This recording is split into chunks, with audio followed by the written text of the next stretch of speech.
Hi everyone, so as you may have seen, I went to a Landbay day on Thursday, and we had a talk from a few different people, one of which was a valuer from Apprasiers and Allied. It was really interesting actually. We were talking about HMO valuations, which, as you know, is a topic that I talk about quite often on here, and I have lots of conversations with clients, potential clients around that as well. And it was really interesting actually to see the language that he was using around commercial valuations. First of all, he called it an investment valuation rather than commercial. He was he wanted to distinguish between the two. It's not a commercial property, and we are using either an investment basis or a bricks and mortar basis to value that property. He did suggest that he gets a lot of input from the lender. So a lot of the time, I know that we talk about, well, you know, I don't like the word down valuation, but it comes up a lot, you know, expectations versus reality in terms of what those valuations are.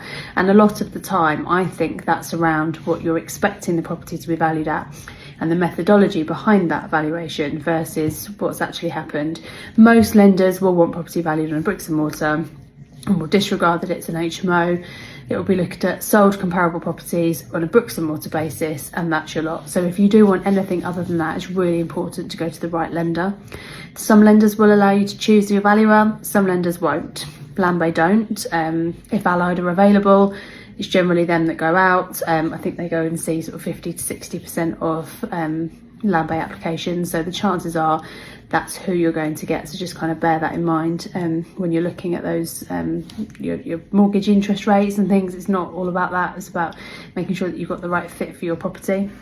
So yeah, he called it an investment value. He also alluded a lot of the time to market value, and just making sure that it's a sensible approach. So you can't just come up with an investment value based on figures that you have as an investor, i.e. you've got a really high-end property, you are commanding really high-end rental figures that aren't necessarily supported in the local area, because you've got quite a bespoke product, which is amazing, and that adds value to you and your property and the yield that you personally are getting, but that doesn't necessarily add value to the building, where you've got what he would call like secondary HMO markets and not really well established HMO markets, you know, the likes of Nottingham, Leeds, Portsmouth, those sorts of areas where you've got a really good demand, a really established location.